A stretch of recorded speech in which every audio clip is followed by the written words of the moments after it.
Good evening. മാറ്റിനി വെബിനാറിലേക്ക് എല്ലാവർക്കും ഒരിക്കൽ കൂടി സ്വാഗതം. ഇന്ന് നമ്മുടെ മ്യൂസിക് തെറാപ്പിയുടെ ദിവസമാണ്. മ്യൂസിക് ഇന്ന് കവിതയുടെ രൂപത്തിലാണെന്ന് മാത്രം. അപ്പൊ ഇന്ന് കവിതകളെ നയിക്കുന്ന നമ്മുടെ എൽവിസ് സാറാണ് ഇന്നത്തെ കവിതയെ കുറിച്ചുള്ള അറിവുകൾ പകരുന്നത്. പ്രത്യേകിച്ച് എനിക്കറിയാം കുട്ടികളുടെ ആയിട്ടുള്ള അസോസിയേഷൻ ആണെന്ന് തോന്നുന്നു.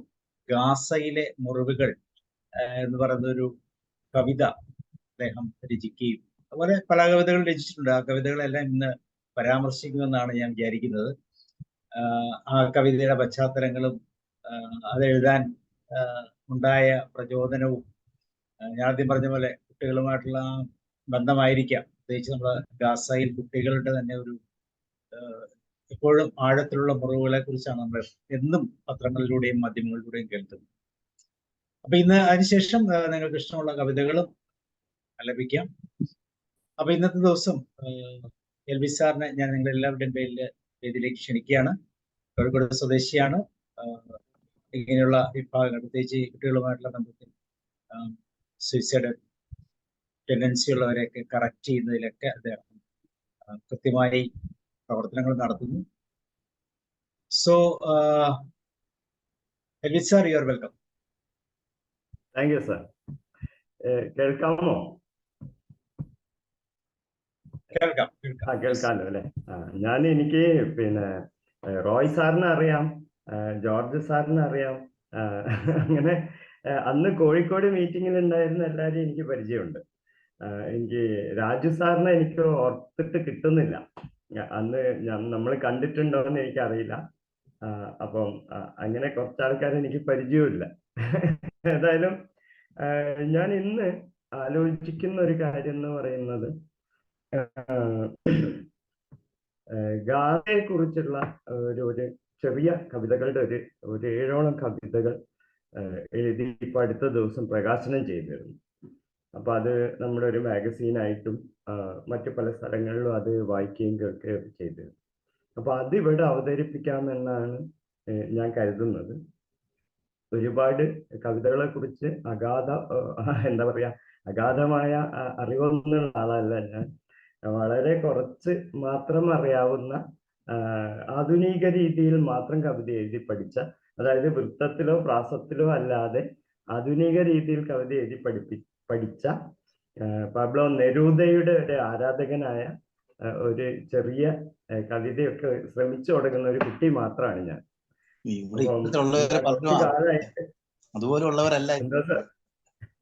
എന്താ സാർ? അതുപോലുള്ളവരല്ല ഇപ്പോഴത്തുള്ള പലരും. എല്ലാരും അങ്ങനെയുള്ള. അപ്പം ഞാൻ ഈ ഒരു 2 വർഷം മുന്നേ എനിക്കൊരു മേജർ സർജറി ഉണ്ടായിരുന്നു. എൻ്റെ ഒരു പിറ്റ്യൂട്ടറി മൈക്രോഅഡിനോമ കാരണം വലിയൊരു സർജറിക്ക് വിധേയമാവുകയും ഏകദേശം 6 മാസത്തോളം ഞാൻ കിടപ്പിലാവുകയും ചെയ്തു. അപ്പൊ ആ ഒരു കാലഘട്ടത്തിലാണ് ശരിക്കും പറഞ്ഞു കഴിഞ്ഞാൽ ഞാൻ കവിത വായിക്കാനും, ഒരു 3 മാസം കഴിഞ്ഞപ്പോൾ മുതൽ കവിത വായിക്കാനും അതിനോട് അനുസരിച്ച് അത് മനസ്സിലാക്കാനും ഒക്കെ ഞാൻ ശ്രമിച്ചത്. ഞാൻ കഴിഞ്ഞ ഒരു 10-11 വർഷത്തോളമായിട്ട് ഞാൻ ചെറിയ ചെറിയ കവിതകൾ എഴുതാറുണ്ട്. അത് ഏതെങ്കിലുമൊക്കെ ചെറിയ മാഗസീനിലൊക്കെ വരാറുണ്ട്. കുറെ എണ്ണം ഇതുവരെ വെളിച്ചം കാണാത്ത, ഞാൻ മാത്രം വായിച്ചിട്ടുള്ള കുറെ കവിതകളും ഉണ്ട്. ഏതായാലും ഈ ഡിസംബറിനുള്ളിൽ ഈ കവിതകളൊക്കെ ചേർത്ത് ഒരു കവിതാ സമാഹാരമാക്കാൻ വേണ്ടി ആഗ്രഹിക്കുന്നുണ്ട്. എല്ലാവരുടെയും പിന്തുണയും സ്നേഹവും സപ്പോർട്ടും ഒക്കെ അതിനുണ്ടാവുമെന്ന് ഞാൻ വിശ്വസിക്കുന്നു. ഇവിടെ ഇന്ന് ഞാൻ മറ്റു കവിതകളെ കുറിച്ച് പറയുന്നില്ല. ഈ അടുത്ത കാലത്തുണ്ടായ ഗാസയുമായി ബന്ധപ്പെട്ട പ്രശ്നങ്ങൾ നമുക്ക് ഏവർക്കും അറിയുന്നതാണ്. ഞാനിപ്പം കുറച്ചു കാലമായി കൂടുതലായി ഫോക്കസ് ചെയ്ത് വർക്ക് ചെയ്യുന്ന കുട്ടികളുടെ ഇടയിലാണ്. അത് മാത്രമല്ല, എല്ലാ കാലത്തും യുദ്ധത്തിന്റെ ഇരകളാക്കപ്പെടുന്ന കുട്ടികളെ കുറിച്ചുള്ള ഒരു വേദന എനിക്ക് എപ്പോഴും എൻ്റെ മനസ്സിൽ ഒരു നേരിലായിട്ട് ഉണ്ടാവാറുണ്ട്. കാരണം വലിയ ആൾക്കാർക്ക് എന്തെങ്കിലുമൊക്കെ ചെയ്യാൻ സാധിക്കും ആ ഘട്ടത്തിൽ, ആ ആക്സിഡന്റൽ സിറ്റുവേഷനിൽ എന്നും കുട്ടികൾക്ക് ഒന്നും ചെയ്യാൻ സാധിക്കാത്ത കുട്ടികളെ കുറിച്ചുള്ള ഒരു വ്യഥ എപ്പോഴും എൻ്റെ മനസ്സിലുണ്ടായിരുന്നു. അപ്പൊ അതുമായി ബന്ധപ്പെട്ട് യഥാർത്ഥത്തിൽ ഒരു 10 ചെറിയ കവിതകൾ എഴുതണമെന്നായിരുന്നു വിചാരിച്ചത്. അത് പബ്ലിഷ് ചെയ്യാൻ വേണ്ടിയിട്ട് ഒരാൾ തയ്യാറാവുകയും ചെയ്തിരുന്നു. പക്ഷെ അൺഫോർച്ചുനേറ്റ്ലി എൻ്റെ കുറച്ച് ഈ മാർച്ചിൽ അവസാനിക്കേണ്ട കുറച്ച് ജോലി തിരക്ക് കാരണം എനിക്ക് ഒരു 7 എണ്ണത്തിൽ നിർത്തേണ്ടി വന്നു. പക്ഷെ അത് എനിക്ക് 1-2 ചെറിയ മാഗസീനിൽ അത് പ്രസിദ്ധീകരിക്കാൻ സാധിക്കുകയും ചെയ്തു. അപ്പം ഈ പാശ്ചാത്തലം എന്ന് പറയുന്നത്, ഇതിൻ്റെ ഒരു പശ്ചാത്തലം എന്ന് പറയുന്നത്, നമ്മുടെ ഗാസയിലുള്ള ആ യുദ്ധഭൂമിയിലേക്ക് കടന്നു വന്ന ഒരാൾക്ക് വ്യത്യസ്തമായ മേഖലകളിലേക്ക് കണ്ണോടിക്കുമ്പോൾ, ലെൻസിലൂടെ നമ്മൾ കാണുന്ന ഒരു മേഖല മാത്രമല്ല, വ്യത്യസ്തമായ മേഖലയിലുള്ള കുട്ടികളിലേക്ക് കണ്ണോടിക്കുമ്പോൾ ഉണ്ടാകുന്ന വ്യത്യസ്തമായ ഒരു 7 ചിത്രങ്ങളാണ് ഞാൻ ഈ കവിതയിലൂടെ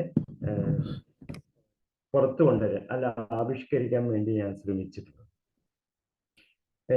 ഇപ്പൊ അടുത്ത കാലത്ത് യൂണിസെഫിന്റെ കണക്ക് വരികയുണ്ടായി. 8000-നും 10,000-നും ഇടയ്ക്കുള്ള കുട്ടികൾ മരണപ്പെട്ടു. ആകെ മരിച്ചത് ഏതാണ്ട് 30ഓളം ആൾക്കാരാണ് ഗാസയിൽ 30,000-ഓളം ആൾക്കാരാണ് ഗാസയിൽ മരണപ്പെട്ടത്. അതിന്റെ 1/3 കുട്ടികൾ മാത്രമാണ് എന്നുള്ളതാണ് നമ്മൾ അമ്പരപ്പിക്കുന്ന ഒരു കാര്യം. രണ്ടാമത്തെ ഒരു കാര്യം, ഏതാണ്ട് 16,000-ഓളം കുട്ടികൾ ഓർഫനാക്കപ്പെട്ടു എന്നുള്ളതാണ്. അവർക്ക് അച്ഛനും അമ്മയും ഇല്ലാത്ത ടോട്ടൽ ഓർഫൻ എന്നൊക്കെ പറയാവുന്ന ഒരവസ്ഥയിലേക്ക് ആ കുട്ടികളെ തള്ളിവിട്ടിരിക്കുകയാണ്. അതെന്താവും ഇനി എന്നുള്ളത് ഒരുപക്ഷെ നമ്മൾ ഇനി അങ്ങോട്ടുള്ള ദിവസങ്ങളിൽ കാണാനിരിക്കുന്നേ ഉള്ളൂ. അതോടൊപ്പം തന്നെ സിംഗിൾ ഓർഫൺ ആയിട്ടുള്ള കുട്ടികൾക്ക് കണക്കില്ല എന്നാണ് പറയുന്നത്. അതിനെക്കുറിച്ചൊരു കണക്ക് യൂണിസെഫിന് പോലും പുറത്തേക്ക് പറയാൻ സാധിച്ചിട്ടില്ല. അപ്പൊ ഇതിൻ്റെയൊക്കെ ഒരു പശ്ചാത്തലത്തിലാണ് എൻ്റെ ഈ വളരെ ചെറിയ കവിതകളാണ് അത് ഞാൻ അവതരിപ്പിക്കാൻ ശ്രമിക്കുന്നത്. അപ്പം അതിലൂടെ ഞാൻ പറഞ്ഞ പോലെ യുദ്ധഭൂമിയിലേക്ക് ഇറങ്ങുകയും നമ്മൾ വ്യത്യസ്തമായ ലെൻസിലൂടെ വ്യത്യസ്തമായ ദിശയിലുള്ള കുട്ടികളെ ഫോക്കസ് ചെയ്യുകയും ചെയ്യാന്നുള്ള രീതിയിലാണ് ഞാൻ ഇതിനെ ഒരുക്കിയിട്ടുള്ളത്. സാർ, എനിക്ക് ഷെയർ ചെയ്യാമോ? ഷെയർ ചെയ്യാം. യെസ്.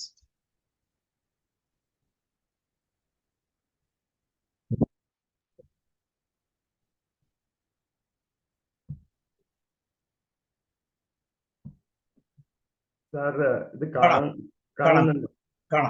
കാണാം സാർ, താങ്ക് യു. ആദ്യത്തെ കവിത എന്ന് പറഞ്ഞാൽ ഇത് പദ്യരൂപത്തിലല്ല, ഒരു ഗദ്യരൂപത്തിലുള്ള കവിതയാണ്. ആധുനിക രീതിയിൽ മാത്രം അവലംബിച്ച കവിതയാണ്. ആദ്യത്തെ കവിതയുടെ പേര് ശൂന്യതയിൽ തിരയുന്നവർ എന്നാണ്. ശൂന്യതയിൽ തിരയുന്ന ഒരുപാട് ആൾക്കാരെ നമുക്ക് ഇത്തരം സ്ഥലങ്ങളിൽ ഉണ്ടാവും. അവർ മാനസികമായും മനസ്സിലൂടെയും മനനത്തിലൂടെയും ഒക്കെ തിരയുന്ന ആൾക്കാരുണ്ട്. ശൂന്യതയിൽ തിരയുന്നവർ എന്നാണ് ആദ്യത്തെ കവിതയുടെ പേര്. അത് ഏകദാണ്ട് പറയുന്നത് ഇങ്ങനെയാണ്: അത്തിപ്പഴം പൂത്തില്ലെങ്കിലും മുന്തിരി വള്ളികൾ തളിർത്തില്ലെങ്കിലും കാറ്റിനെ അറിയാൻ മരമില്ലെങ്കിലും എനിക്ക് അറിയാനാകും. കണ്ണില്ലാത്തൊരെനിക്ക് കാഴ്ചയും, കാതില്ലാത്തൊരെനിക്ക് കേൾവിയും, നാവില്ലാത്തൊരെനിക്ക് ശബ്ദവും എന്തിനാണ് മകനെ? എന്നാൽ എൻ കുഞ്ഞുമകനെ, നീ ഇല്ലാത്തൊരു ഈ 3-ാം ദിനത്തിൽ നിന്റെ ഗന്ധമില്ലെങ്കിൽ എൻ്റെ ശ്വാസം നിലച്ചു പോകും. ഹന്നയുടെ വിറയാർന്ന ശബ്ദം തൊണ്ടയിൽ നിന്നും പുറത്തു വരാനാവാത്ത വിധം അവിടെ കുടുങ്ങിക്കിടന്നു ആ യുദ്ധഭൂമിയിൽ. യഥാർത്ഥത്തിൽ ഒരു അമ്മയുടെ തേങ്ങലോ വിലാപമോ ഒക്കെ ആയിട്ടാണ് ഇതിനെ ചിത്രീകരിച്ചത്. ഒരുപാട് അമ്മമാർക്ക്, കുട്ടികൾ നഷ്ടപ്പെട്ട അമ്മമാർക്ക് ശബ്ദം പോലും പുറത്തേക്ക് വരാൻ പറ്റാത്ത അവസ്ഥയിൽ ആ യുദ്ധഭൂമിയിൽ ഉണ്ടായിരുന്നിരിക്കണം. നമുക്കറിയാം, നമ്മുടെ ചെറിയൊരു കുട്ടിക്ക് എന്തെങ്കിലും ഒരു ചെറിയ കാര്യം സംഭവിച്ചാൽ പോലും നമ്മൾ എത്രത്തോളം ശബ്ദമാകാറുണ്ട് എന്നുള്ളതിനെ കുറിച്ച് നമുക്ക് നന്നായി അറിയാം. നമ്മുടെ രണ്ടാമത്തെ കവിത എന്ന് പറയുന്നത് വെളുത്ത വരകൾ എന്ന് പറയുന്ന ഒരു കവിതയാണ്. ഈ കവിതയെ എന്ന് പറയുന്നതിന് യുദ്ധഭൂമിയിലകപ്പെട്ട യുദ്ധഭൂമിയുടെ എല്ലാ രൗദ്രഭാവങ്ങളും ഉൾക്കൊണ്ട യുദ്ധഭൂമിയിൽ ആക്സിഡൻസ് സംഭവിക്കുന്ന കുട്ടികളുടെ ഒരു കുട്ടിയായ ജാസുവിനെ കുറിച്ചാണ് ഇത് പറയുന്നത്. വെളുത്ത വരകൾ, ചാരക്കളറുള്ള റോഡിനരികിലെ വെളുത്ത വര കഷ്ണങ്ങളിലൂടെ ഒറ്റക്കാലിൽ തുള്ളിക്കൊണ്ട് ജാസു മുന്നോട്ടും പുറകോട്ടും പോയിക്കൊണ്ടിരുന്നു. കാൽപാദങ്ങളുടെ അടിയിൽ ടാർ ഉരുകുന്നതും ചൂടേൽക്കുന്നതും അവൾ അറിഞ്ഞതേയില്ല.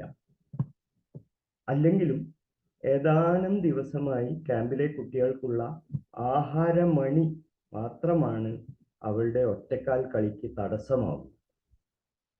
എന്നാൽ റോട്ടിലെ ഈ ഒറ്റക്കാലോട്ടം പോലെ അത്ര വേഗത എടുക്കാൻ അവൾക്കാവുന്നില്ല ആഹാര ക്യാമ്പിലേക്കുള്ള ആ ഓട്ടം.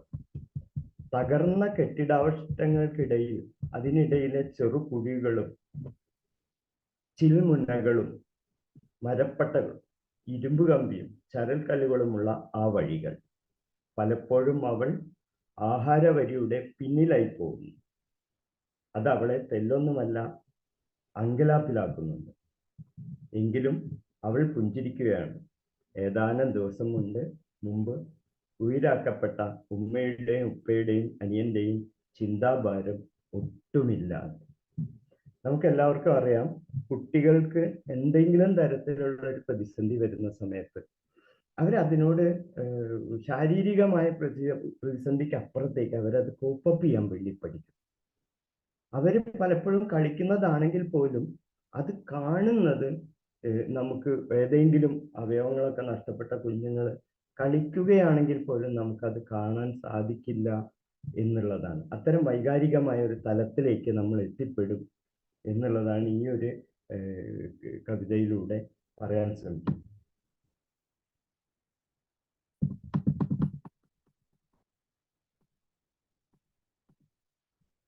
ഞാൻ പറഞ്ഞതുപോലെ നമ്മുടെ മൂന്നാമത്തെ കവിത ലാം എന്ന് പറയുന്ന ഒരു കൊച്ചുകുട്ടിയുടേതാണ്. ഒരുപാട് ജീവനുകൾ ഗാസയിലെ ബങ്കറിനകത്ത് പോലും ഹനിക്കപ്പെട്ടു എന്ന് നമുക്കറിയാം. കാരണം അത്ര ആ രീതിയിലുള്ള ആധുനിക യന്ത്രങ്ങളോ അല്ലെങ്കിൽ ആധുനികമായ യന്ത്രക്കോപ്പുകളോ ഉപയോഗിച്ചുകൊണ്ടാണ് ഇസ്രയേൽ ആക്രമിച്ചത് എന്നുള്ളത് നമുക്കറിയാവുന്ന കാര്യം. അപ്പൊ അതുമായി ബന്ധപ്പെട്ട് ബങ്കറിൽ ഇരിക്കുന്നത് പോലും സുരക്ഷിതമല്ല എന്ന് പറയാവുന്ന ഒരു ചെറിയ കവിതയിലേക്കാണ് നമ്മൾ പോകുന്നത്. ലാം. ഒന്നാം ദിനം. കണ്ണിൽ തുളച്ചു കയറുന്ന ഇരുട്ടാണോ, അതിഭീകരമായി മുഴങ്ങുന്ന സൈറണിന്റെ മുഴക്കമാണോ, കരിങ്കൽ തുറങ്കിലെ ശവാസനമായ സമാനമായ തണുപ്പാണോ തൻ്റെ പ്രാണനെ പിടപ്പിക്കുന്നത്? ലാമിന് ഒന്നും തന്നെ മനസ്സിലായില്ല. രണ്ടാം ദിനം.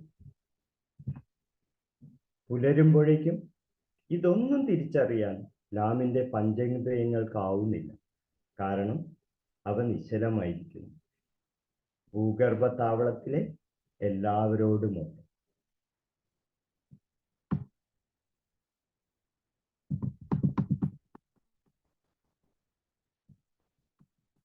നാലാമത്തെ കവിത ഒരു കുട്ടികൾക്ക് അപ്പുറത്തേക്ക് തൻ്റെ കുട്ടിയെക്കുറിച്ച് ഓർത്ത് വേവലാതിപ്പെടുന്ന ഒരു ഇസ്രയേലി ഭടൻ അയാളുടെ ചിന്തയെക്കുറിച്ചാണ്. അത് പല യുദ്ധഭൂമിയിലും ഇഷ്ടമില്ലാതെ യുദ്ധം ചെയ്യുന്ന പട്ടാളക്കാരാണ് ഭൂരിപക്ഷവും. 99% ഇഷ്ടമില്ലാതെ യുദ്ധം ചെയ്യേണ്ടി വരുന്ന പട്ടാളക്കാരാണ്. അവരെ സംബന്ധിച്ചിടത്തോളം അവിടെ മുന്നിൽ കാണുന്ന കാഴ്ചകളൊക്കെയും തന്നെ അവർ സ്വന്തം ജീവിതമായി കണക്ട് ചെയ്യുന്ന ആൾക്കാരാണ്. ഇതുപോലെ ഈ കഥയിൽ ഈ പാവ എന്ന് പറയുന്ന ഒരു ചെറിയ കവിതയിൽ പറയാൻ ശ്രമിക്കുന്നത് ഒരു ഭടന്റെ ഒരു മനോവികാരത്തെ കുറിച്ചാണ്. കുട്ടികളുമായി ബന്ധപ്പെട്ട ഒരു മനോവികാരത്തെ കുറിച്ചാണ്. നമ്പർ 4, പാവകൾ. പ്ലാസ്റ്റർ ഓഫ് പാരീസ് കൊണ്ട് കുട്ടികളുടെ വലിയ കളിപ്പാവകൾ നിർമ്മിക്കുന്ന ഒരു തെരുവുണ്ടായിരുന്നു ആ നഗരത്തിൽ. അവിടെ തന്നെ സിമന്റിലും താരതമ്യേന വലിയ പാവകളെ നിർമ്മിക്കുന്ന പതിവും ഉണ്ടായിരുന്നു. ആ തെരുവ് ഇപ്പോൾ പൂർണ്ണമായി നശിപ്പിക്കപ്പെട്ടിരിക്കുന്നു. അവിടെ ഉണ്ടായിരുന്ന വലുതും ചെറുതുമായ എല്ലാ പാവകളും ഉടയുകയോ നശിക്കുകയോ മണ്ണിൽ പൂണ്ട് കിടക്കുകയോ ചെയ്തിരുന്നു. ഏതാണ്ട് വിജനമാക്കപ്പെട്ട ആ തെരുവിൽ ഏതാനും ദിവസങ്ങൾക്ക് ശേഷം ഘോര ശബ്ദത്തോടെ പടക്കോപ്പ് ഘടിപ്പിച്ച ഒരു ഉരുക്ക് കവചിത വാഹനം വന്നു നിന്നു. അതിൽ നിന്നും പുറത്തേക്കിറങ്ങിയ ഒരു സൈന്യാധിപൻ സർച്ച് എന്ന് അലരി വിളിക്കുന്നുണ്ടായിരുന്നു. കവചധാരികളായ പട്ടാളക്കാർ നിരനിരയായി അവശിഷ്ടങ്ങൾക്കിടയിലും സിമന്റ് പൊടി കൂനകൾക്കിടയിലും തിരച്ചിൽ ആരംഭിച്ചു. എന്നാൽ കണ്ടാൽ പരുക്കൻ മുഖമുള്ള നീളം കൂടിയ കൊലുന്നനെയുള്ള ഒരു ഭടൻ സാവധാനം മാത്രം തിരയുന്നുണ്ടായിരുന്നു. അയാൾ ഓരോ പാവയുടെയും കൈത്തണ്ടയിൽ സാവധാനം ജീവനുണ്ടോ എന്ന് ശങ്കിക്കും വിധം തൻ്റെ കൈവിരൽ കൊണ്ട് അമർത്തി നോക്കുകയും ആ മാത്രയിൽ തന്നെ തൻ്റെ കണ്ണുകൾ അമർത്തി അടയ്ക്കുകയും ചെയ്യുന്നുണ്ടായിരുന്നു. അയാളുടെ 3 വയസ്സായ മകനെ കുറിച്ചായിരിക്കുമോ കണ്ണടക്കുമ്പോൾ അയാൾ ഓർത്തിട്ടുണ്ടാവുക? അറിയില്ല.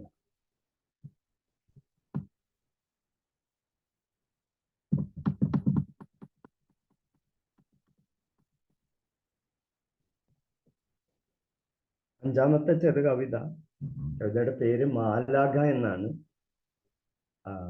ഈ മാലാഖ എന്ന് പറയുന്ന കവിതയിലെ അതിൻ്റെ ഒരു അംശം പലപ്പോഴും അമ്മമാർ കുട്ടികളോടൊക്കെ സാധാരണഗതിയിൽ സംസാരിക്കുന്ന ഒരു വാക്യവുമായി ബന്ധപ്പെട്ട ഒരു ആശയമാണ്. മാത്രമല്ല പ്രസിദ്ധനായ ഒരു കവി തൻ്റെ കവിതയിലൂടെ കൊണ്ടുവന്ന ഒരാശയത്തോടു കൂടി അത് ബന്ധപ്പെട്ടിരിക്കുന്നു. കവിത ഇതാണ്: മാലാഖ.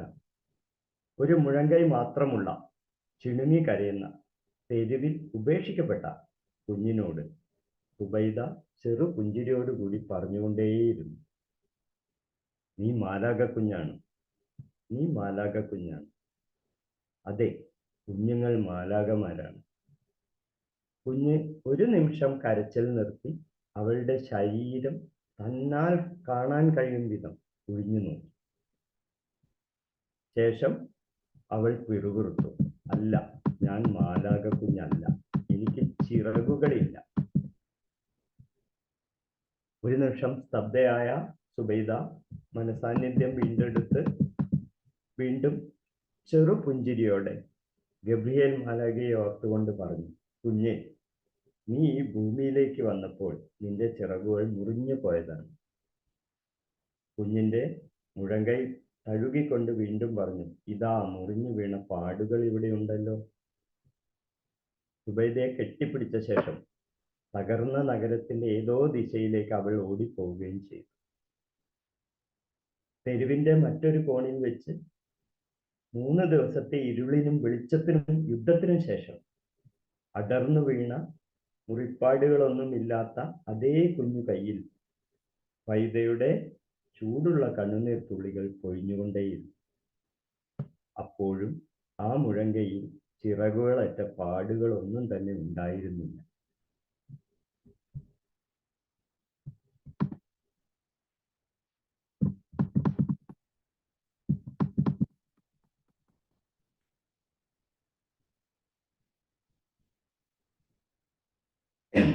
ആറാമത്തെ കവിതയുടെ പേര് വെള്ളാരം കണ്ണുള്ള പെൺകുട്ടി എന്നാണ്. പലപ്പോഴും നമുക്കറിയാം, കുട്ടികളുടെ ഒരു പൊതുശീലം എന്ന് പറയുന്നത് അവർക്ക് ഇഷ്ടപ്പെട്ട ചില കാര്യങ്ങളൊക്കെ അവർക്ക് എവിടുന്നെങ്കിലും വീണ് കിട്ടുകയോ അവർ കണ്ടുപിടിക്കുകയോ ചെയ്യും. ആ കണ്ടുപിടിച്ച സാധനം അവർ വിട്ടുകൊടുക്കാൻ തയ്യാറല്ല. അവരത് നെഞ്ഞോട് ചേർത്ത് കയ്യിൽ ചേർത്ത് അമർത്തിപ്പിടിച്ചിരിക്കും. ഈ തരത്തിൽ ഉള്ള ഒരു അനുഭവത്തിന്റെ കഥ പറയും. വെള്ളാരം കണ്ണുള്ള പെൺകുട്ടി. ഇടറാത്ത കാലുകൾ, ചലിപ്പിക്കാനാവാതെ പാതി മാത്രം തുറന്ന കണ്ണുകൾ ചലനമറ്റിയിരിക്കുന്നു. അവൾ തിരഞ്ഞിരുന്ന ആ ചെറിയ നീല വള്ളിച്ചെരുപ്പ്, അതെ, ഒരു 7 വയസ്സുകാരിയുടെ പാദത്തിൽ മാത്രം ഇണങ്ങുന്ന, അവൾക്കും ചേരുന്ന പുതിയ വള്ളിച്ചെരുപ്പ് മണൽ കൂമ്പാരത്തിനിടയിൽ നിന്നും വീണ് കിട്ടിയതായിരുന്നു. ആ പൊടി നിറഞ്ഞ പുതിയ ഒറ്റപ്പാതുകൾ. ഏതാനും ദിവസം മുമ്പ് അതിൻ്റെ വള്ളി മിനുക്കിക്കൊണ്ടിരുന്ന ആ നീല കണ്ണുള്ള ഒരു ചെറിയ പെൺകുട്ടി, മാർത്ത. അതെ, വള്ളിച്ചെരുപ്പിന്റെ തിളക്കത്തോടൊപ്പം പാതി അടഞ്ഞ അവളുടെ നീല കണ്ണുകളും തിളങ്ങുന്നുണ്ടായിരുന്നു. അവളുടെ ജീവിതത്തിനും വിധിക്കും നിശ്ചലമാക്കപ്പെട്ട ആ ശരീരത്തിനും ചേരാത്ത വിധത്തിൽ.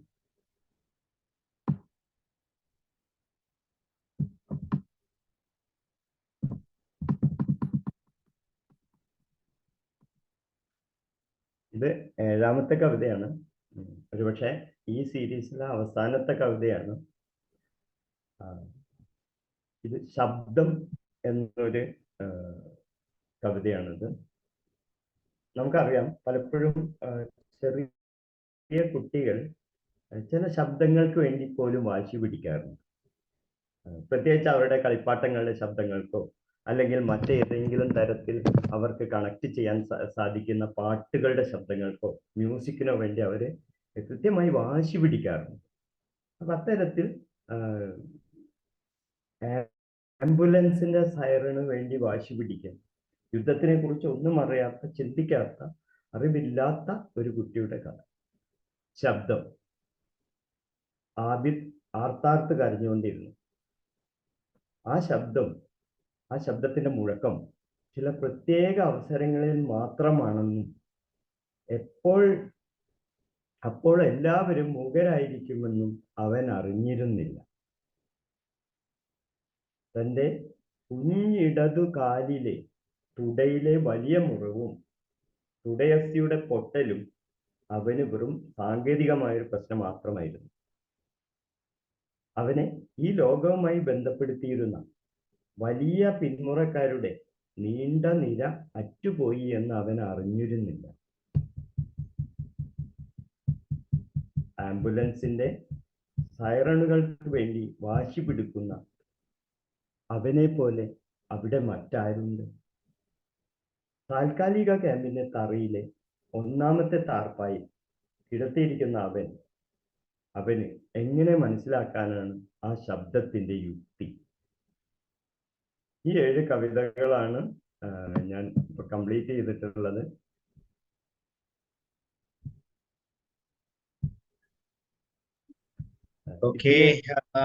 തുടർച്ചയായ ഒരു 3 കവിതകൾ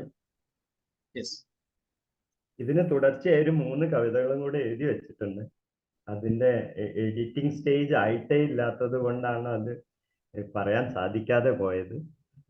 അതുകൂടി ചേർത്ത് ഏതായാലും ഈ വർഷം ഇറങ്ങാനിരിക്കുന്ന, തീർച്ചയായും ഇറക്കാമെന്ന ആഗ്രഹമുള്ള കവിതാ സമാഹാരത്തിലേക്ക് വരുമ്പോൾ ഗാസയുടെ മുറിവുകൾ 10 കവിതകളാക്കണം എന്നുള്ള ഒരു ആഗ്രഹം മനസ്സിലുണ്ട്. ഇത്രയാണ് കവിതയിലൂടെ. ഇന്ന് ഒരുപാട് പ്രശ്നങ്ങളിലാണ് ഞാൻ നിൽക്കുന്നത്. തൊണ്ടയ്ക്ക് വേദനയുണ്ട്, എൻ്റെ ശബ്ദത്തിന് കുറച്ച് പ്രശ്നമൊക്കെ ഉണ്ട്. എങ്കിലും ഇത് കൃത്യമായി വിചാരിച്ച പോലെയൊക്കെ ഒന്ന് പറയാൻ സാധിച്ചതിൽ വലിയ സന്തോഷത്തോടെ ആണ് ഞാൻ ഇരിക്കുന്നത്. ഇനി നിങ്ങളെല്ലാവരും ഇത് കേട്ടതും മനസ്സിലാക്കിയതും ഇതിൽ വേണ്ട നിർദ്ദേശങ്ങളും എനിക്ക് തന്ന് എന്നെ കുറെ കൂടി നന്നായി എഴുതാൻ പ്രേരിപ്പിക്കണം എന്ന് ഞാൻ വിനീതമായി അഭ്യർത്ഥിക്കാം. തീർച്ചയായിട്ടും 7 കവിതകൾ, പ്രത്യേകിച്ച് ആനുകാലിക സാഹചര്യങ്ങളെ വിലയിരുത്തിക്കൊണ്ട് എഴുതുന്നത് 10 കവിതകളാക്കി മുന്നോട്ട് പോകാൻ എല്ലാ സാഹചര്യങ്ങളും ഉണ്ടാകട്ടെ എന്ന് നന്നായി ആശംസിക്കുകയാണ്. അതോടൊപ്പം ഈ കവിതകളെ കുറിച്ച് നിങ്ങളുടെ അഭിപ്രായങ്ങൾ ഒന്ന് രേഖപ്പെടുത്താമോ ആരെങ്കിലും ഒക്കെ?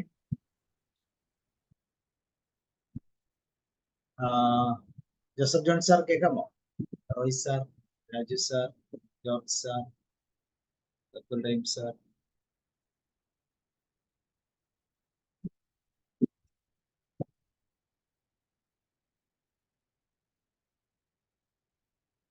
ഇതെല്ലാം ഇതിന്റെ യുദ്ധവുമായിട്ട് ബന്ധപ്പെട്ട ആ സമയത്ത് എഴുതിയതാണോ?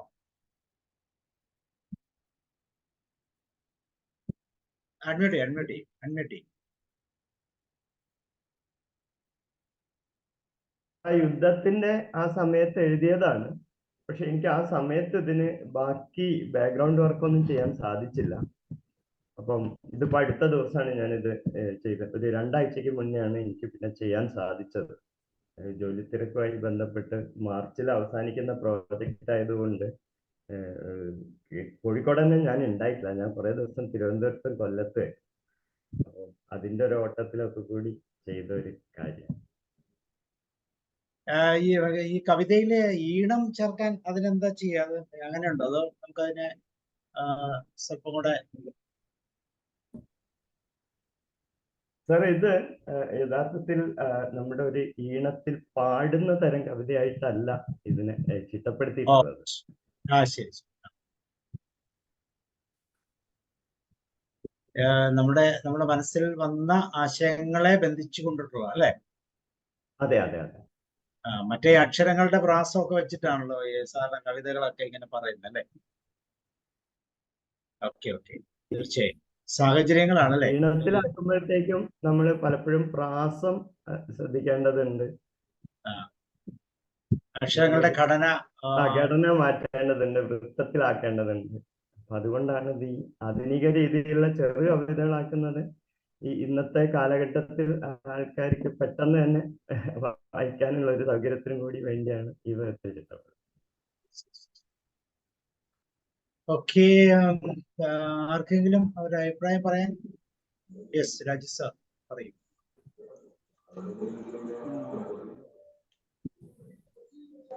സാർ, ഏറ്റവും സമകാലീനമായ ഒരു വിഷയത്തെക്കുറിച്ച് വളരെ ക്രിയാത്മകമായി, വളരെയധികം ഗൗരവത്തോടു കൂടി, അതുപോലെ തന്നെ വളരെ സ്പർശിയായിട്ട് പ്രതികരിച്ച 7 കവിതകൾ വളരെ ഉജ്ജ്വലമായിരുന്നു. സാറിന്റെ സർഗശേഷിയെ ഞാൻ അഭിനന്ദിക്കുന്നു. പ്രത്യേകിച്ചും ഇന്നത്തെ ഈ ചുറ്റുപാടുകളോട് പ്രതികരിക്കാനുള്ളതായിട്ടുള്ള പ്രതികരണ ശേഷി അല്ലെങ്കിൽ ആത്മാർത്ഥതയും പ്രത്യേകമായിട്ട് അഭിനന്ദിക്കുന്നു. പിന്നെ കവിത എന്ന് എഴുതുന്ന ആളല്ല, കവിതയെക്കുറിച്ച് അത്രയധികം അറിയില്ല. ചിലപ്പോൾ ചില ONV കവിതകൾ അതുപോലുള്ള ചില കവിതകൾ പ്രതിഷ്ഠിതമായിട്ടുള്ള പഴയ കവിതകളെ ചൊല്ലുമെന്ന് മാത്രമേ ഉള്ളൂ. അതുകൊണ്ട് കവിതയോടുള്ള താല്പര്യം കൊണ്ട് മാത്രമാണ്. അതേസമയം കവിത എഴുതാനുള്ളതായ പ്രാഗൽഭ്യമോ അതുപോലെ തന്നെ സ്വതശേഷിയോ എനിക്കില്ല. സാറിന്റെ ഈ കഴിവുകളെയൊക്കെ ഞാൻ അഭിനന്ദിക്കുന്നു. തീർച്ചയായും വളരെ അധികം അടുത്ത കാലത്ത് നമ്മൾ കണ്ടുകൊണ്ടിരുന്ന ചിത്രങ്ങളാണ് അവതരിപ്പിച്ചത്. ആ ചിത്രങ്ങളും ഓരോ വരകളായിട്ടുള്ള അല്ലെങ്കിൽ പറയുന്ന വാക്കിന്റെ ചിത്രങ്ങളായിട്ട് അവതരിപ്പിച്ചതായ സാറിനെ പ്രത്യേകമായിട്ട് ഞാൻ അഭിനന്ദിക്കുന്നു. ഇത് അങ്ങനെ തുടരുവാനായിട്ട് സാറിന് സാധിക്കട്ടെ. അതിനുള്ള പ്രചോദനമായിട്ട് ഈ അവതരണം ആകട്ടെ എന്ന് ഞാൻ പറയുന്നു. കവിത എഴുതാൻ മാത്രമല്ല, അത് ഭംഗിയായി അവതരിപ്പിക്കുവാനും സാറിന് കഴിയുന്നുണ്ട്. തീർച്ചയായും ദേഹസ്പർശിയായിട്ട് അവതരിപ്പിക്കുകയും ചെയ്തു. പ്രത്യേകമായിട്ടുള്ള അഭിനന്ദനം പറഞ്ഞുകൊണ്ട് ഞാൻ എൻ്റെ വാക്ക് വിരാമം കുറിക്കുന്നു. Thank you sir. സാറിലേക്ക്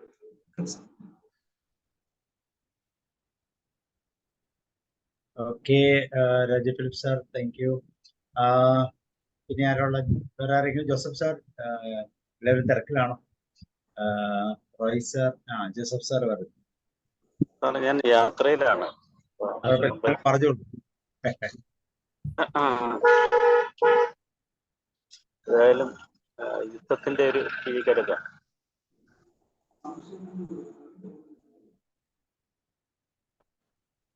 പ്രത്യേകിച്ച് സാർ എഴുതിയതിൽ കുട്ടികൾ ദയനീയമായ അതായാലും ഏറ്റവും കൂടുതൽ ബാധിക്കുന്നത്, ഏറ്റവും കൂടുതൽ വിഷമം അനുഭവിക്കുന്ന നിസ്സഹായരായ കുട്ടികളും ഒരു പരിധിവരെ സ്ത്രീജനങ്ങളും ഒക്കെയാണ്. ആരുടെയും വിഷമം അല്ലെങ്കിൽ ദുരിതം, മരണം നമുക്ക് അംഗീകരിക്കാൻ പറ്റില്ലല്ലോ, യുദ്ധത്തിലൂടെയുള്ളതെന്നാണ് ഞാൻ ഉദ്ദേശിക്കുന്നത്. അപ്പൊ അങ്ങനെ വരുമ്പോ എത്ര ഭയാനകമായ ഒരു അന്തരീക്ഷമാണ്. നമ്മളതൊന്നും അറിയുന്നില്ല എന്നുള്ളതാണ്. ലോകം ശരിക്കും കണ്ണു തുറക്കേണ്ട ഒരു വിഷയത്തിലേക്കാണ് സാർ നമ്മളുടെ ശ്രദ്ധയെ ക്ഷണിച്ചത് എന്ന് പറയാൻ ഞാൻ ആഗ്രഹിക്കുന്നു. അതിന് മനസാക്ഷിയുള്ള ഒരു ആർക്കും ഇതിനെ കണ്ണടച്ച് വിടാൻ പറ്റില്ല. നമ്മുടെ ദാനിഷ് സാർ അത് വളരെ ഭംഗിയായിട്ട് എഴുതുകയും അവതരിപ്പിക്കുകയും ചെയ്തു. അത് പറഞ്ഞതുപോലെ ഒന്നുകൂടെ വായിക്കുന്നത് കവിത, ഒരു ഗദ്യ കവിത പോലെയാണ് എനിക്ക് തോന്നിയത്. കുറച്ചുകൂടെ ഒന്ന് ചിട്ടപ്പെടുത്തിയൊക്കെ അവതരിപ്പിക്കുകയാണെങ്കിൽ നന്നായിരുന്നു എന്നൊരു അഭിപ്രായം മാത്രം പറയുന്നു. ഏതായാലും സാറിനെ അഭിനന്ദിക്കുന്നു. മറ്റുള്ളവരുടെ അഭിപ്രായങ്ങൾക്ക് വേണ്ടി ഞാൻ മാറുകയാണ്. യാത്ര ആയതുകൊണ്ട് കവിത എന്ന് പറയുന്നത് ഒരു ദിവ്യമായ ഒരു സിദ്ധിവിശേഷമാണ്. കവിത എന്ന് പറയുന്നത് ഒരു കവിത രചിക്കുക, കവി മനസ്സുണ്ടാവുക എന്ന് പറയുന്നത്. ഇങ്ങനെയുള്ള കാര്യങ്ങൾ വളരെ ഭംഗിയായിട്ട് അവതരിപ്പിക്കാൻ ജനത്തിന്റെ ശ്രദ്ധയിലേക്ക് കൊണ്ടുവരാനായിട്ട് ഏറ്റവും നല്ല ഉപാധിയാണ്. അതുപോലെ തന്നെ ഒരു ചൂട്ടുപലക ഒക്കെ എന്ന് പറയാം, ഒരു പ്രവചനം ഒക്കെ പറയാം. അങ്ങനെയാണ് ഒരു കവിയെ നമ്മൾ കാണാറുള്ളത്. അപ്പോ എല്ലാം കൊണ്ടും ഈ ഒരു അവസരം നന്നായി എന്ന് ഞാൻ പറയുകയാണ്. Thank you Danny sir, Sabu sir, thank you all. Okay, thank you Joseph sir. തീർച്ചയായിട്ടും വേറെ ആർക്കാണ്? ജോർജ് സാർ ഫ്രീ ആയോ? റോയ് സാർ, നമുക്ക് വേറെ കവിതകൾ ഉണ്ടെങ്കിൽ പാടാം. കവിതകൾ, കാരണം കവിതകളുടെ ഒരു ദിവസമായിട്ടാണ് നമ്മൾ കൂട്ടിയത്. ഒത്തിരി കവിതകൾ സിനിമകളിലെ പാട്ടുകളായി മാറിയിട്ടുണ്ട്. പ്രത്യേകിച്ച് ONV-യുടെ ഒക്കെ ഒത്തിരിയും കവിതകൾ പാട്ടുകളായിട്ട് മാറിയിട്ടുണ്ട്. അപ്പൊ അത് എന്തെങ്കിലുമൊക്കെ ഓർമ്മയുണ്ടെങ്കിൽ, ഏതെങ്കിലുമൊക്കെ പ്രിപ്പയർ ആയിട്ടുണ്ടെങ്കിൽ തീർച്ചയായിട്ടും അങ്ങനത്തെ പാട്ടുകളും കൂടെ ഇതിൻ്റെ അകത്ത് ഉൾക്കൊള്ളിക്കാം. അപ്പൊ ഇന്നത്തെ ദിവസം തീർച്ചയായിട്ടും എൽവിസ് സാറിനെ മുന്നോട്ട് പോകാനുള്ള വലിയൊരു പ്രചോദനമായി എന്ന് വേണം ചിന്തിക്കാൻ.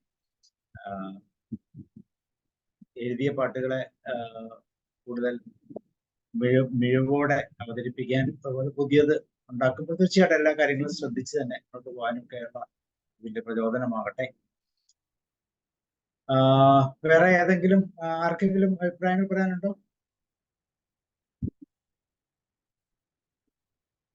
റോയ് സാർ കേൾക്കുന്നുണ്ടോ? ജോർജ് സാർ,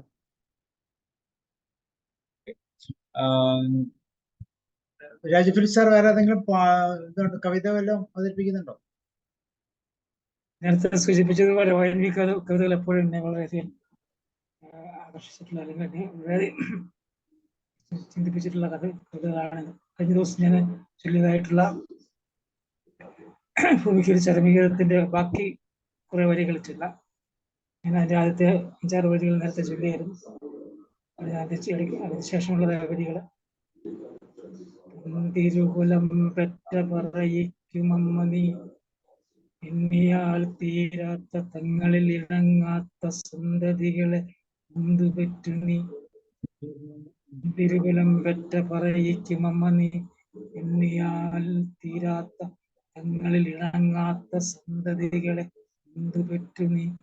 ഒന്ന് മറ്റൊന്നിനെ കൊന്നു തിന്നുന്നതും കണ്ണാലെ കണ്ടിട്ടും ഒരുവരും കാണാതെ കണ്ണീരൊഴുക്കി നീ നിന്നു. ഒന്ന് മറ്റൊന്നിനെ കൊന്നു തിന്നുന്നതും കണ്ണാലെ കണ്ടിട്ടും ഒരുവരും കാണാതെ കണ്ണുനീരൊഴുക്കി നീ നിന്നു. പിന്നെ നിന്നെ തന്നെ അല്പാൽപമായി തിന്നവർ തിമിർക്കവേ ഏതും വിലക്കാതെ. പിന്നെ നിന്നെ തന്നെ അല്പാൽപമായി തിന്നവർ തിമിർക്കവേ ഏതും വിലക്കാതെ നിന്നു നീ സർവം സഹയായി. ഹരിത മൃദു കഞ്ചുകം എല്ലൊന്നു നീക്കി നീ അരുളിയ മുലപ്പാൽ കുടിച്ചു തീർത്തവർക്കൊരു ദാഹമുണ്ടായി. ഒടുക്കത്തെ ദാഹം തിരുഹൃദയം രക്തം കുടിക്കാൻ.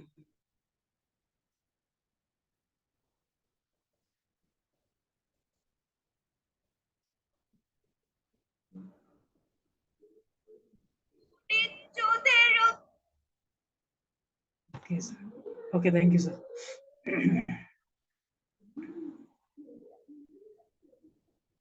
Thank you sir. വേറെ ആർക്കെങ്കിലും കവിതകൾ ഉണ്ടെങ്കിൽ പറയാം. ഞാനൊരു കവിത പാടാം. കാവാലം നാരായണ പണിക്കരുടെ ഒരു കവിതയാണ്. അതിരുകാക്കും മലയെന്ന് തുടുത്തേ തകത്തക ഓർക്കേണ്ടത് ഒരു കവിതയാണത്. അതിരുകാക്കും മലയൊന്ന് തുടുത്തേ തക തക അങ്ങു കിഴക്കത്തെ ചെന്താമര കുളിരിന്റെ ഈറ്റില്ലത്തറയിൽ പേറ്റുനോവിൻ പേരാറ്റുറവ ഉരുകി ഒലിച്ചേ തക തക. അങ്ങു കിഴക്കത്തെ ചെന്താമര കുളിരിന്റെ ഈറ്റില്ലത്തറയിൽ പേറ്റുനോവിൻ പേരാറ്റുറവ ഉരുകി ഒലിച്ചേ തക തക. ചതിച്ചില്ലേ നീരാടി ചതിച്ചില്ലേ ചതിച്ചേ തക തക. ചതിച്ചില്ലേ നീരാടി ചതിച്ചില്ല ചതിച്ചേ തക തക. മാനത്തെ മാനത്തുയർന്ന മനക്കോട്ടയല്ലേ തകർന്നേ തകതകതാം. തകർന്നിടത്തൊരു തരി തരിയില്ല പൊടിയില്ല പുകയുമില്ലേ തകതകതാം. മാനത്തുയർന്ന മനക്കോട്ടയല്ലേ തകർന്നേ തകതകതാം. തകർന്നിടത്തൊരു തരി തരിയില്ല പൊടിയില്ല പുകയുമില്ലേ തകതകതാം. കാറ്റിന്റെ ഉലച്ചിൽ ഒരു വള്ളിക്കുരുക്കിൽ കുരൽന്ന് മുറുകി തടി ഒന്ന് ഞെരിഞ്ഞ് ജീവൻ ഞെരങ്ങി തകതകതാം. അതിരുകാക്കും മലയൊന്ന് തുടുത്തേ തുടുത്തേ തകതകതാം. അങ്ങ് കിഴക്കേ ചെന്താമരക്കുന്നില്ലത്തറയിൽ പേറ്റുനോവിൻ പേരാറ്റുറവ ഉരുകി ഒലിച്ചേ തകതകതാം. കവലം നാരായണ പണിക്കരുടെ ഇത് നെടുമുടി വേണു ഒരു സിനിമയിൽ പാടി അഭിനയിച്ചതായിട്ട് സർവകലാശാല എന്ന് പറഞ്ഞ. ഓക്കെ, ഇനി ആർക്കെങ്കിലും എന്തെങ്കിലും കോൺട്രിബ്യൂട്ട് ചെയ്യാണ്ടെങ്കിൽ ചെയ്യാം. എൽവി സാറിന് വേറെ എന്തെങ്കിലും കവിതകൾ ചൊല്ലാനുണ്ടെങ്കിൽ ചൊല്ലാം. ഇല്ല സാർ, ഞാൻ ഈ സൗണ്ടിന്റെ ഒരു പ്രോബ്ലം കൊണ്ട് ശരിക്കും കുടുങ്ങിയിരിക്കുക. തീർച്ചയായും. വേറെ ആർക്കെങ്കിലും അശ്വതി നാഷ് രാജി സാർ പറയുന്നോ? ഒരു ചരമയുഗത്തിന്റെ കുറച്ച് വരികൾ ചൊല്ലാം. ആയിക്കോട്ടെ. ഓക്കെ. ഇഷ്ടവധുവാം നിന്നെ സൂര്യനണിയിച്ചൊരു ചിത്രപട കഞ്ചുകം ചീന്തി. ഇഷ്ടവധുവാം നിന്നെ സൂര്യനണിയിച്ചൊരു ചിത്രപട കഞ്ചുകം ചീന്തി. നിന്നക്തമേനിയിൽ നഖം താഴ്ത്തി മുറിവുകളിൽ നിന്നുതിരമവർ പൊന്തി. നിന്നഗ്നമേനിയിൽ നഖം താഴ്ത്തി മുറിവുകളിൽ നിന്നുതിരമവർ പൊന്തി. ആടി തിമിർക്കും തിമിർപ്പുകളിലെങ്ങും മാർത്തലയ്ക്കുന്നു മൃതിതാളം. ആടി തിമിർക്കും തിമിർപ്പുകളിലെങ്ങും മാർത്തലയ്ക്കുന്നു മൃതിതാളം.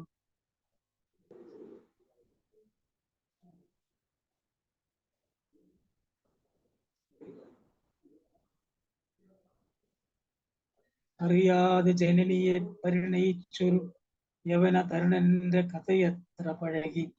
അറിയാതെ ജനനിയെ പരിണയിച്ചൊരു യവന തരുണന്റെ കഥയത്ര പഴകി. പുതിയ കഥ എഴുതുന്നു വസുധയുടെ മക്കളിവർ. വസുധയുടെ വസ്ത്രമുരിയുന്നു വിപണികളിൽ അവ വിറ്റുമോന്തുന്നു.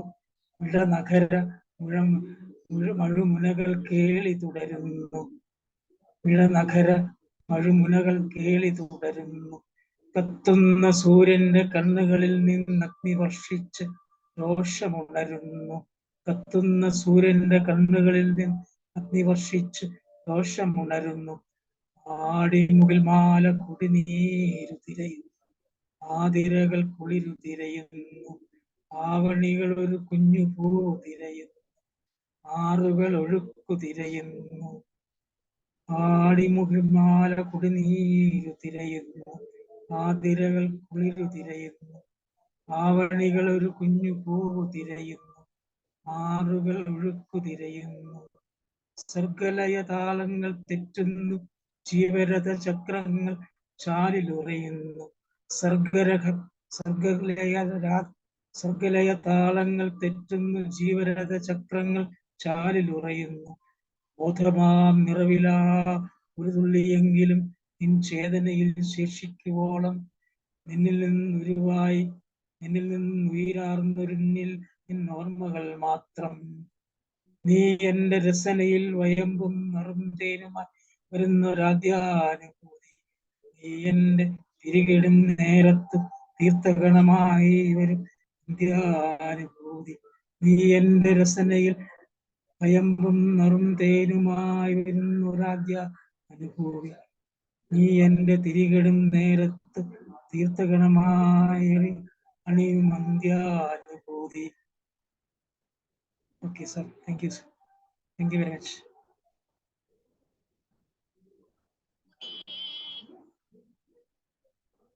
സാബു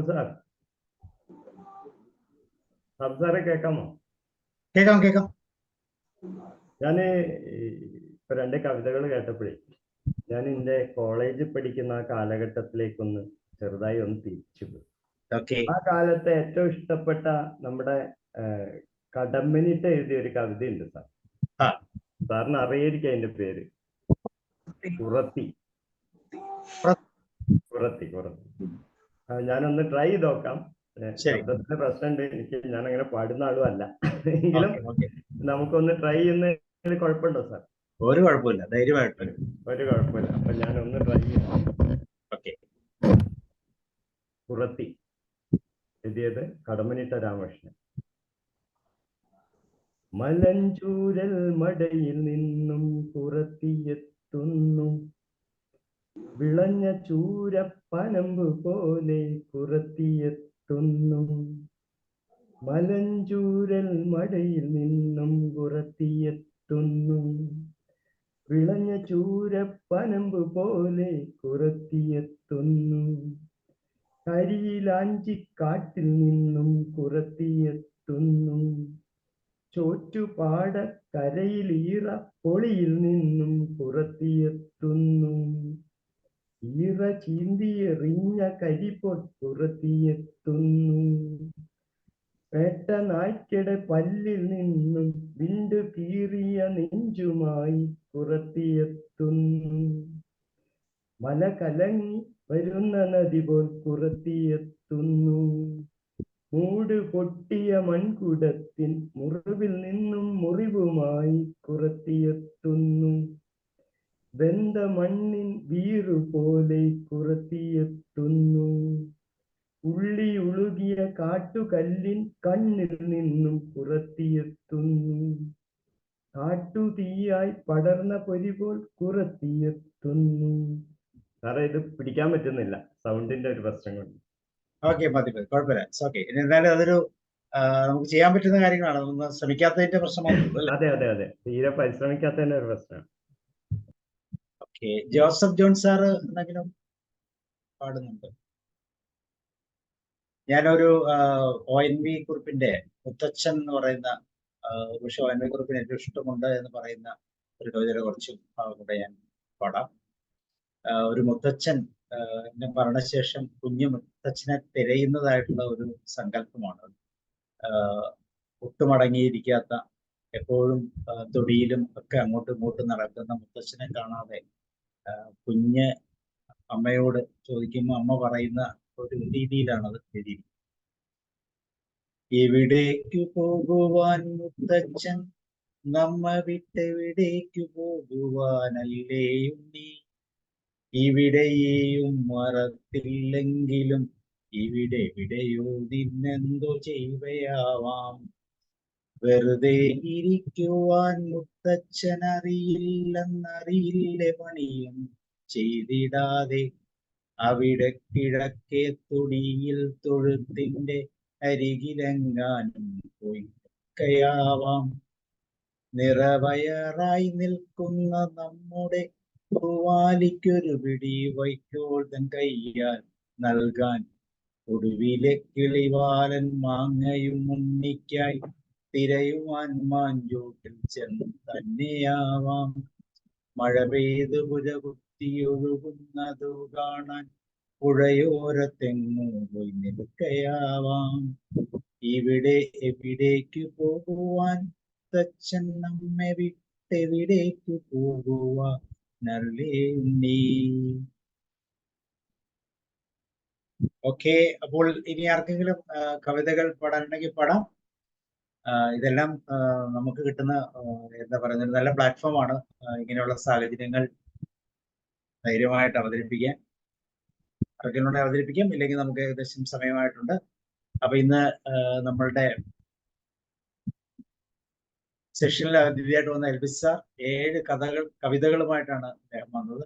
വളരെ ഹൃദയസ്പർക്കായ, അല്ലെ, നമ്മൾ ഓരോ ദിവസവും പത്രം വായിക്കുമ്പോൾ, ന്യൂസ് കേൾക്കുമ്പോഴൊക്കെ കുട്ടികളുടെ ഈ കഥ സങ്കടകരമായ അവസ്ഥ, ഇതിനെങ്ങനെ ഒരു അറുതി വരുത്തും, ഇതെങ്ങനെ ഒന്ന് നിൽക്കുമെന്ന് ചോദിച്ചാൽ കൃത്യമായി ഒരു ഉത്തരവും നമുക്ക് പറയാൻ സാധിക്കും. പക്ഷെ ആ ചിത്രം കാണുകയോ ആ ഭാഗം വായിക്കുകയോ ചെയ്യുമ്പോൾ തീർച്ചയായിട്ടും മനസ്സിടറിപ്പോകും. ഓരോ കഥാപാത്രങ്ങൾ കൃത്യമായിട്ട് സാർ അത് എടുത്ത് വ്യക്തമായി കവിതാശീലകളോടെ അവതരിപ്പിച്ചു. അത് വായിക്കുമ്പോൾ ഉണ്ടാകുന്ന മനസ്സിന്റെ നൊമ്പരം അത് പറഞ്ഞറിയിക്കാൻ ബുദ്ധിമുട്ടുണ്ട്. എങ്കിലും തീർച്ചയായിട്ടും നമുക്ക് പ്രത്യാശിക്കാം, എല്ലാം നല്ലതായി വരട്ടെ, സാഹചര്യങ്ങൾ അനുകൂലമാകട്ടെ എന്നൊക്കെ പ്രത്യാശിക്കാം. അതിനുവേണ്ടി ഒരു വലിയ ഉദ്യമം നടത്തിയ എൽവിസ് സാറിനും സാറിന്റെ ആഗ്രഹങ്ങൾ, ഇനി 10 കവിതകളുടെ ഒരു കവിതാ സമാഹാരത്തിലേക്കുള്ള ആ യാത്രയിൽ എല്ലാ ഭാഗങ്ങളും മാറ്റിനി വെബിനാറിന്റെ ഭാഗമായി ചേരുകയാണ്. തന്നെയുമല്ല, മറ്റൊരു വിശേഷം എന്ന് പറയുന്നത് നമ്മുടെ മാറ്റിനി വെബിനാറിന്റെ 3ാമത്തെ വാർഷികമാണ് നാളെ. 1000 ദിവസം കഴിഞ്ഞു. നമ്മള് 1054 ദിവസമായി. ആദ്യത്തെ കുറച്ചു കാലം കണ്ടിന്യൂസ് ഉണ്ടായിരുന്നില്ല, ഇടയ്ക്ക് തിങ്കൾ ചൊവ്വ ഇങ്ങനെയുള്ള ദിവസങ്ങളിലായിരുന്നു. അതുകൊണ്ട് 3ാമത്തെ വർഷമാണ്. ഫെബ്രുവരി 19 നാളെയാണ്. അപ്പൊ ആ ഒരു സന്തോഷം കൂടെ ഞാൻ നിങ്ങളെ അറിയിക്കുകയാണ്. വാർഷികം 3ാമത്തെ വർഷം ഫെബ്രുവരി 19 ഞാൻ സ്റ്റാർട്ട് ചെയ്തു. അപ്പൊ ഒരു വാർഷികം കൂടെ നമുക്ക് ആഘോഷിക്കാൻ ഇന്നത്തെ എൽവിസ് സാറിന്റെ പ്രത്യേകതയുണ്ട്. 2ാം വർഷത്തിൽ നമ്മൾ കോഴിക്കോട് വെച്ച് മലബാർ ചേംബർ ഓഫ് കൊമേഴ്സിൽ വെച്ച് അതിന്റെ ആതിഥേയത്വം വഹിച്ച ശരി എൽവിസ് സാറാണ്. സാർ എല്ലാ അറേഞ്ച്മെന്റ്സും ചെയ്ത്, സത്യം പറഞ്ഞാൽ ഞാൻ ഒന്നും അറിഞ്ഞില്ല, ജസ്റ്റ് വിളിച്ച് ബുക്ക് ചെയ്ത് കാര്യങ്ങൾ ചെയ്ത് മാത്രമേ ഉള്ളൂ. അപ്പൊ അന്ന് എൽവിസ് സാർ നമ്മളെ കൂടെ ഉണ്ടായിരുന്നു. അപ്പൊ അതിനുള്ള പ്രത്യേക സ്നേഹവും അറിയിക്കുകയാണ്. അടുത്ത വർഷം ഈ 3ാം വർഷത്തിൽ 3 വർഷം കംപ്ലീറ്റ് ചെയ്തതിന്റെ ഭാഗമായിട്ട് നമ്മൾ വീണ്ടും ഇതുപോലൊരു ആഘോഷം വെക്കുന്നുണ്ട്. താമസിയാതെ തന്നെ തീർച്ചയായിട്ടും വിളിക്കും. അപ്പോൾ വരണമെന്ന് അഭ്യർത്ഥിച്ചുകൊണ്ട് കവിതാ സമാഹാരങ്ങൾ നമുക്ക് വേണ്ടി സമർപ്പിച്ച് നമ്മളെ നന്ദിയും സ്നേഹം അറിയിച്ചുകൊണ്ട് good night. Thank you. Bye. ശരി മാം, എന്തെങ്കിലും പറയുന്നോ? ഇല്ല സർ, താങ്ക് യു പറയാൻ വേണ്ടി ഓണാക്കിയതായിരുന്നു. Thank you sir. Okay, thank you and good night.